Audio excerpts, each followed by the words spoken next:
Hey girl, hey, welcome back to my channel. It's your girl Misha. Thank you guys for joining me yet again for another review. We are back with a brand new review for the Real Housewives of Beverly Hills, season 11, episode 17. Child, let me tell y'all something.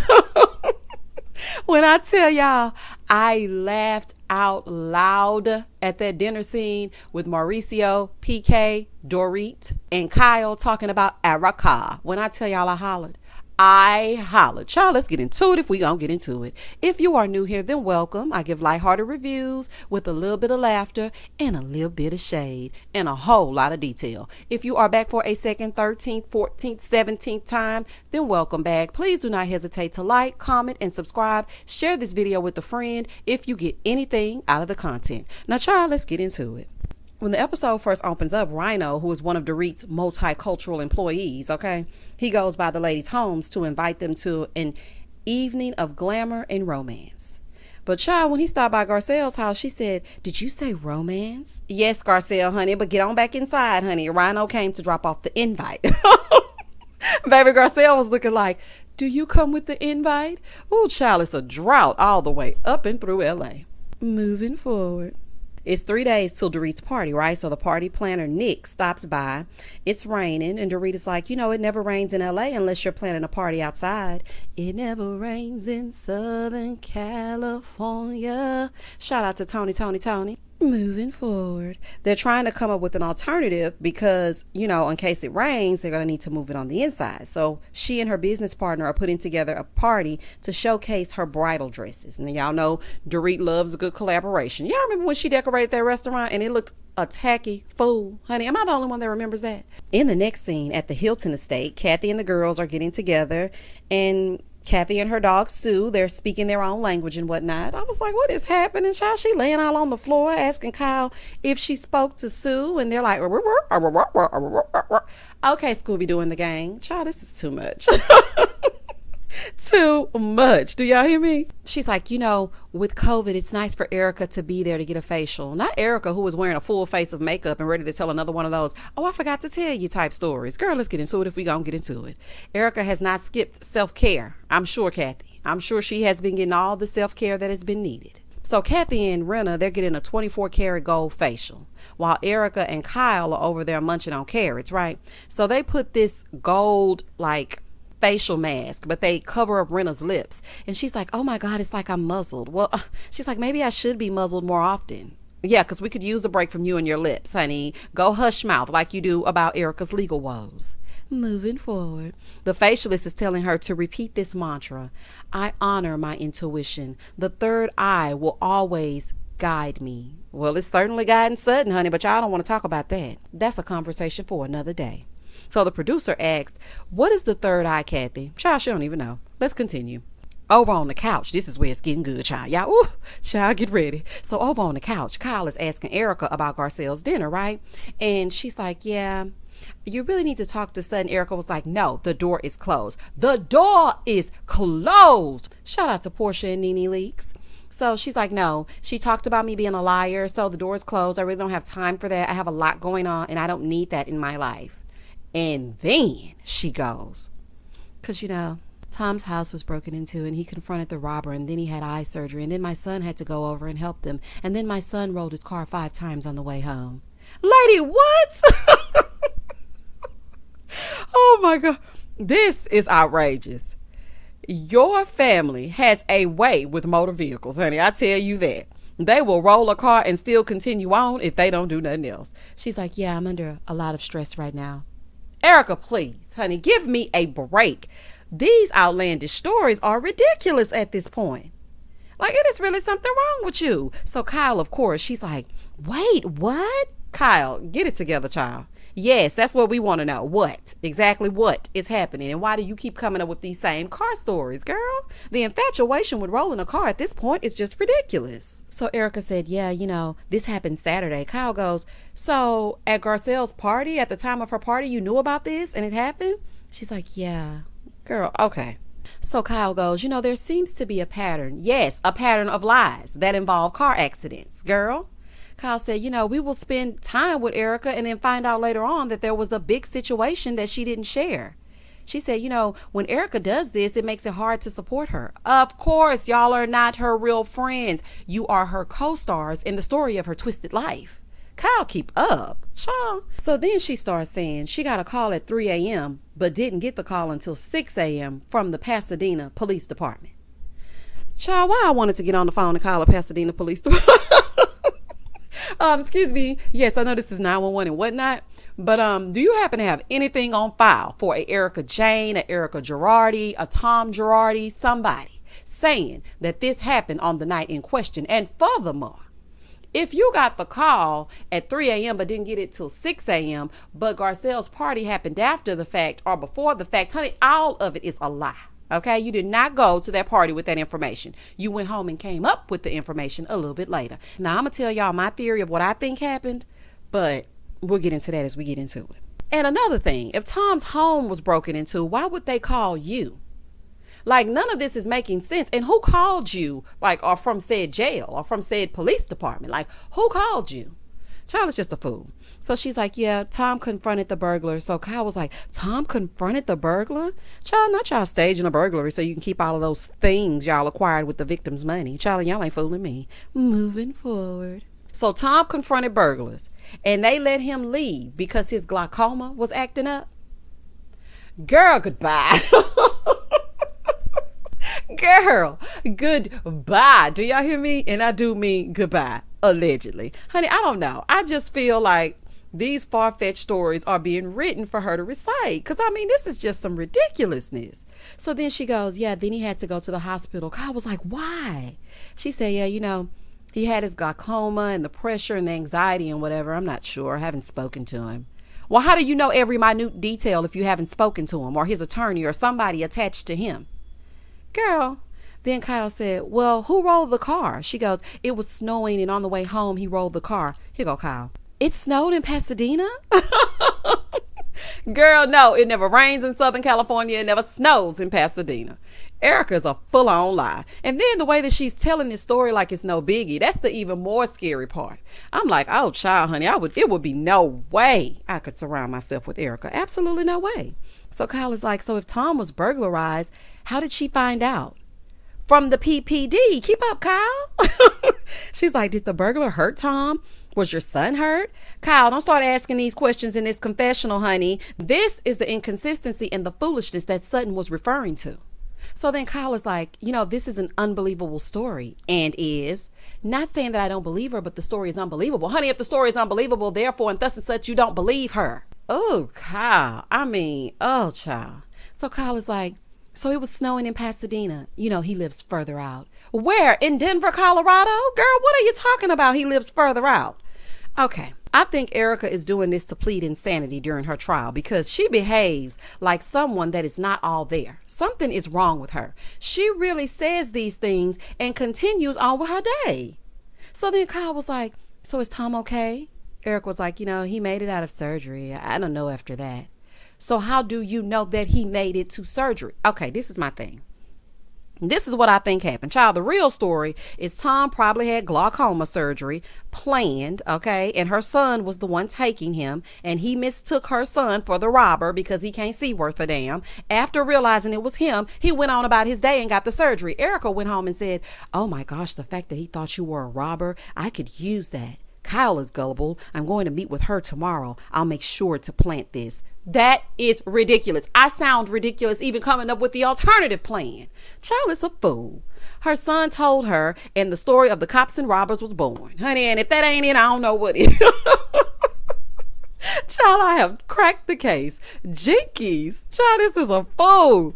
Oh my goodness. Let me tell y'all something. I wait every Wednesday for Real Housewives of Beverly Hills. I'm going to be so saddened when it is over. The fact that they have already shot the reunion, I'm starting to get a little teary-eyed, honey. I'm going to be so sad. Oh, it's going to be a mess. So Rena can no longer take the muzzle, so they go back in there to see what these heifers doing. In the next scene, we're back with Garcelle and the dating coach, and they're looking at her Bumble profile. And I'm like, you know what? That is so crazy to me that a beautiful woman like Fancy Pants can't find an eligible bachelor. So she decides that she's going to do a matchmaker instead. Yes, I think that's more suitable because they doing that over there on the Real Housewives of New York. And I mean, just call up Ebony. She ain't doing nothing else, honey, but trying to put Sonya together. Maybe you and Sonya need to get together and have a whole spinoff on Bravo about how to find love and see if we can get some men's up and through. So Garcelle is like, I want him tall, handsome, has this, that, and the third, but he doesn't have to cook because I'll do that. Okay, child, because you was naming this list, and I'm like, ooh, honey, it's going to be hard. So then they show her Keith, and I was thinking, oh, another Keith, y'all. Now, if y'all have listened to my story time, ever since I renamed the person in my story Keith, I have been hearing the name Keith everywhere I go. So anywho, Keith is 49. And Garcelle said, when I saw him, I heard my bed spring squeaking. Oh, yes, ma'am, honey. You better get your groove back. I know that's right, honey. So she's decided she's going on a date. Moving forward. Crystal and Kyle meet up, and she's telling Kyle about her high-end game room at home / Top Golf. And she tells her that it's going to cost upwards of $1 million.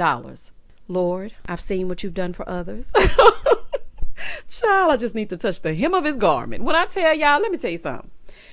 When in fact I do get that money, I could not see myself spending that much on an addition to the home, even if it will triple the value. But honey, that's just me. So they sit down and talk about Garcelle's party, right? And Crystal was like, it was pretend nice. I mean, it was a okay party. So Kyle was like, I can't do the fakeness and sitting at the table and not speaking to each other. I know you guys can do that, but I can't do that. So then she talks about her and Garcelle's thing about how Garcelle didn't let go of her saying basically that she bet on something in an auction and didn't actually pay the money. Well, she's not going to forget about that, Kyle, because you held on to it for months so that you could have something in your bag to talk about at the reunion so that you would get a diamond for the next season, honey, and you ain't fooling me. Now, Crystal, let me tell you something. I don't like you. Okay, I tried, and maybe you'll redeem yourself next season, but as far as I'm concerned, honey, the Crystal train has stopped and I would like to get off. So Crystal goes, I don't see the exclusion with Garcelle. I really don't think she has many friends, so when she considers you her friend, she considers you her best friend. Crystal, please do not speak for Garcelle, honey. She feels like an outsider because in this group she is an outsider and they make it known. She is very well known and very well liked all up and through Hollywood. Girl, trying to come in and say this lady ain't never had friends. Girl, goodbye. I am certain she is not hurting for friends. She sees the division in this group. It's not a blind man could see it. It's painfully obvious. You're getting on my nerves, child. You're just getting on my nerves. Anyone in this group that does not subscribe to group thinking is treated differently. Point blank and the period. And you will soon see that when you get a mind of your own and stop trying to fit in with the mean girls. Ugh. So Kyle is like, do you think that's it? No, Kyle, it's not it. Crystal has no idea what she's talking about. She's like, I don't feel excluded. That's you. You are you and she is who she is. Those are her feelings. You cannot invalidate her feelings because you feel included. And the only reason why you feel included is because you're over there riding around and talking to Erika. Moving forward. In the next scene, Kyle and Mauricio and Dorit and PK and his hoodie, honey, they show up for dinner at Kyle's house. And child, this is when it's finna get good. So they're in the kitchen, right? And Kyle is telling her about the story of Tom and the intruder. So Dorit is like, oh my God, Erika, it's going to be fine, Dorit. It is going to be fine. So then Kyle goes, but wait, girl, it gets crazier. Her son, now let me tell you something. When they were telling this story, I was imagining how the black women would tell it over on the Real Housewives of Atlanta. This is how I felt like it would go. Nene, big girl, let me tell you what they said Sheree did. So first of all, they said somebody broke into a house, right? And Nene gonna be like, which house? The house that never was? Yes, the house that never was. So child, they said somebody broke into Chateau Sheree. Mind you, the house ain't even got no walls. Not the house that don't even have no walls. Not Neverland. Yes, ma'am. Neverland. So they saying that somebody broke into Neverland and Sheree and Tyrone, the con artist that she's been dating, and confronted the intruder girl. And then after that, he left, went down Kenya's hill from her house, more manor, and her hill is a little bit steep, rolled his car 5 times, got up, dusted himself off, and went on back into Chateau Sheree. So we think he messing with Kenya, allegedly. That's how the story would have went over there. But over here, it was a little bit different. So she goes, oh no, but it gets crazier. Her son, I guess it was snowing because he lives up north and he rolled his car 6 times. So Dorit is looking like, huh? Yeah, apparently her son drove in from Colorado, Dorit. Keep up. So they're sitting down to eat, right? So before they get into it, as they get into it, PK was like, can I have some mayo or some tartar for my salmon? Ooh, child, that is gross. So as they're sitting down to eat, Dorit starts telling PK this dumb story Erika concocted about Tom's home being broken into. So PK is like, so how did Erika know? Honey, that's what we want to know. Thank you for keeping it real. Thank you for keeping it Twitter-like. Okay, because the people on the Twitter, we're wondering the same thing. So Kyle said, she was alerted somehow. Yes, girl, by Tom himself. So Dorita's like, well, wait, honey, it gets crazier. She sent her son and it's snowing where he lives and he rolled his car 6 times. PK goes, what are you laughing at? Because Dorit kind of like chuckled a little bit. And so PK goes, is it true? She's laughing at the lies, mailman. That's what she's laughing at. So Dorit goes, I thought when you flip a car, you break your bones. Well, honey, sticks and stones may break their bones, but rolling a car will never hurt you. So Mauricio was like, what are y'all talking about? Like, is this real? It really came out of her mouth, honey. That's about as real as it's gonna get. So PK is like, I don't know if you know about the previous story, Mauricio, about Tom flipping the car. Child, I see Dorit and PK be pillow talking, okay? Dorit starts telling Mauricio the story that Erika told them in La Quinta. So after the story, PK said, don't know much about history, honey. Don't know much about biology. Don't know much about science books. But I know about him and her son both rolling cars, and I know it's a lie. Okay, I know it's a flat out lie. There is a 1 in a million chance that both of them can flip a car. Basically, it's impossible. Dorit said, so you're suggesting Erika isn't telling the truth? If he isn't, honey, I am, allegedly. He said, I'm suggesting she was in a controlling marriage for 20 years and still is. Well, Erika is definitely Pinocchio, honey, and Tom is Geppetto. So he has her repeating all of these ridiculous stories and everyone thinks they sound crazy and she sounds crazy repeating them. Honey, I hope she sees this back and sees how silly she looks. All I know is y'all better not tell Sutton this story. And y'all owe Sutton an apology. Do y'all hear me? So PK said, I think Tom lied and Erika went along with it. There's no car rolling. There's no 12 hours of unconsciousness. PK, honey. Okay, you are 2 for 2. This is your 2nd episode speaking your speech, honey. That is exactly what we have been saying. So Mauricio was like, it's all lies. It's lies all over the place. If a doctor comes to you and says your husband rolled his car, he's been unconscious and we need to operate, who's going to say no? Somebody hoping they can become the next Anna Nicole Smith. Honey, that's who. Kyle is like, hearing my husband say this is making me rethink everything. Honey, I'm sure it is. Kyle, you know Erika lying. You don't have to rethink everything because you know that Erika is a liar. A liar. Dorit basically told PK, I respect your opinion, but I believe Erika. Why would she make that up? Because Tom told her to. He gave her the script, honey. She is reciting the lines. PK, you need to work with Dorit, honey. She doesn't have a BS meter. I'm not sure why, but she doesn't. PK is like, I would love to see her come back, but she has to break loose from Tom's shackles. He's not credible.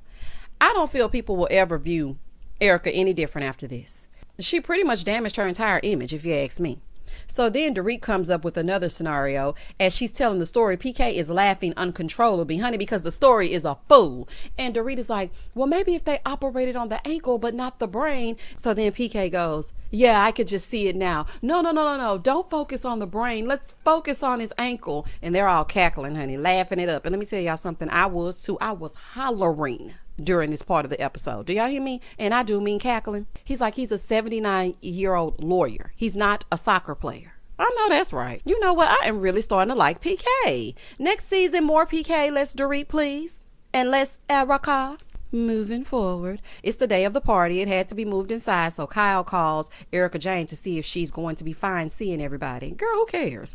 In another car, Sutton and her boo thing, they're talking and she's nervous because, it's Erika. So, you never know. But at least she brought backup this time, child. So people are starting to arrive. First, Crystal and Rob, then Erika and her ponytail. I was like, girl, what is that? So Kyle and Mauricio dressed in all black like the Omen. Everyone does their little niceties. Oh my God, you look gorgeous. Oh my God, look at that ponytail. Girl, what is it hanging on with? Oh my God, it's so avant-garde. Honey, they doing all that and whatnot. So then Sutton and her guy, they arrive. Dorit, honey, where's the music? Honey, I would have hired a pianist or something. If it's going to give wedding reception vibes, it's going to need something. Where was the money spent on these flowers? Child, let's continue to get into it. When Sutton walked in, of course, they were all looking crazy. Sutton came in and her and Erika actually spoke, and I was shocked. So then Garcelle arrived. Kathy and her architect showed up, and I was thinking, Kathy, why are you bringing this architect with you? Then Renna in her renter wear, and I'm like, oh, child, here come Renna, child. She done plopped all this hair on top of her head, walking here in this dress that's confined down to her ankles. Girl, goodbye. And Kathy, you can come to every other event, but you could not muster up any strength to get over to Garcelle's. Now, I didn't like that. Now, I don't know exactly what you were doing. I don't know if you and Patrick were still trying to recover or what. But next time, I'm going to need you to go to everyone's event. Moving forward. After everyone arrived, Dorit showed them the dresses, and the dresses would definitely be something I would wear. They were beautiful, okay? So the models come out, right? And there was one dress called The Actress. I was thinking, well, Erika, this will be a good one for you, honey, for your next wedding. If you ever get remarried. So the producers started asking all of them if they would get remarried. Everybody was basically like, it's a hell now, except Garcelle. Because, honey, she's still holding out hope for that Prince Charming. Honey, I hope somebody goes over to Garcelle and treats her right. Because, y'all, she is looking for a man. Do y'all hear me? So they sit down to eat. Here go PK. Should we share our jokes with Erika? Honey, not unless you want to turn this wedding to a funeral. You could do that if you want to. So the doorbell rang, right? And it was Harry Hamlin. I'm like, not him making an entrance. Charlie just like his wife. So Lisa goes running up and she hugs him. She's like, you know, I'm always excited to see Harry Hamlin. I act like that when I see him in the kitchen. Girl, who are you trying to convince? Because I'm not buying it. I told y'all how I feel about their marriage, honey. It seems more like an arrangement to me. I feel like they just been together for a long time. I feel like Renna probably has a little boy toy somewhere, allegedly. And child, this marriage is a fake and a facade, just like Erika Jane and all her rolling car stories. So it's time for everyone to mix and mingle, right? So the guys are outside talking about all the money that PK lost. And I heard him say he lost like close to $2 billion in real estate. I was like, oh, child. Inside, the ladies are talking about how Kathy thought Bernie Sanders was Colonel Sanders. Really, Kathy? Okay, girl. Kyle goes, you know, Garcelle, you made a little comment that went everywhere earlier. Kyle getting ready to stir the pot. Little witch. She's getting ready to stir the cauldron. She's dressed in all black like a little witchy poo. Now it's time for her to start mess because everything is going too smooth. And Kyle can't have that. Garcelle was like, what? Oh, okay. So then, child, an excerpt from All About the Tea was shown where Garcelle said the ladies were coming after her. So Dorit is like, why are you out there saying that people are coming after you? Because that's how she feels. Any other questions? Girl, Garcelle said, well, you did the other day. She said, and when I did the interview, it was right after Renna's luncheon. Dorit is like, you came after me. She said, no, you were right there when I said all of those things, so I wasn't coming after you. So Dorit gonna say, her problem is if Garcelle has a problem, she needs to say it, but don't try to say provocative things so that she seems more interesting. I do not know why y'all think Garcelle is just some bump on a log that nobody knew before this show. Girl, the lady's resume adds up. Child, anyway. So Dorit is like, I thought we moved past it. Garcelle said, am I not allowed to have my own opinion? And what did I tell y'all earlier? If you do not subscribe to group thinking, then it's a problem. They were like, yeah, by all means, please have your own opinion. She's like, well, I don't feel like it because my opinion only works if it satisfies you. Honey, group thinking. Dorit said, I speak 4 languages. And Garcelle said, okay, good for you. I know that's right. She was like, and that doesn't sound good in any of them. Now it's a stare down. Child, they was looking at each other, baby. Garcelle was looking at her. She was looking at Garcelle. I'm like, okay. Then Dorit proceeds to say in her 4 languages, she doesn't understand. Girl, you don't understand much. You don't understand how Erika is lying. You don't understand how the whole thing is a facade. And now you don't understand Garcelle. Girl, get lost. So anyway, Erika and her sidekick, Lisa, they're over at the table letting the mess unfold. And so then Lisa was like, should we go over there? Erika was like, I'm not going over there. So then Dorit says to Garcelle, do you feel like we come for you? It's you, Dorit. You come for her. She said yes. And Sutton was the only one to take up for me. Here go, Dorit. You took up for her? Then they do a flashback of her saying what it is she needed to say. Garcelle said, nobody takes up for me. Garcelle, why do you want these people to take up for you? Who cares?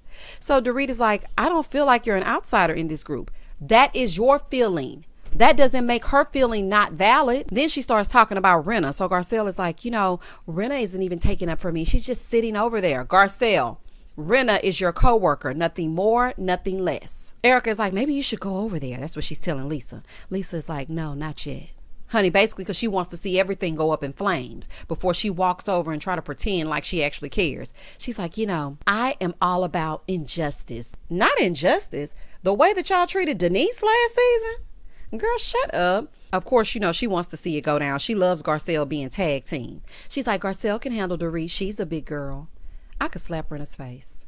Oh, child, every time I hear her talk, it just gets on my nerves. So the guys, they send Harry in to see if everything's okay. Here go Renna running up to him, honey. She decides to get up at that moment so she can stop him from making sure that everything's okay. So Dorit tells Garcelle, you should be more direct and like tell me to shut up if you really want me to shut up. So Garcelle said, okay, I'll make sure that I tell you to shut up. She wants the truth, but I don't think she can handle the truth. And cannot. But let me tell y'all something. I think it's a whole setup. Because if she does that, then they're going to be labeling her as aggressive. And why? Because she is not their friend. Honey, and I'm doing air quotes. And child, that was the end of the episode. Baby, y'all already know what I'm going to say. This episode was good to me. And baby, that dinner scene deserves its own episode. It was everything. Do y'all hear me? Everything.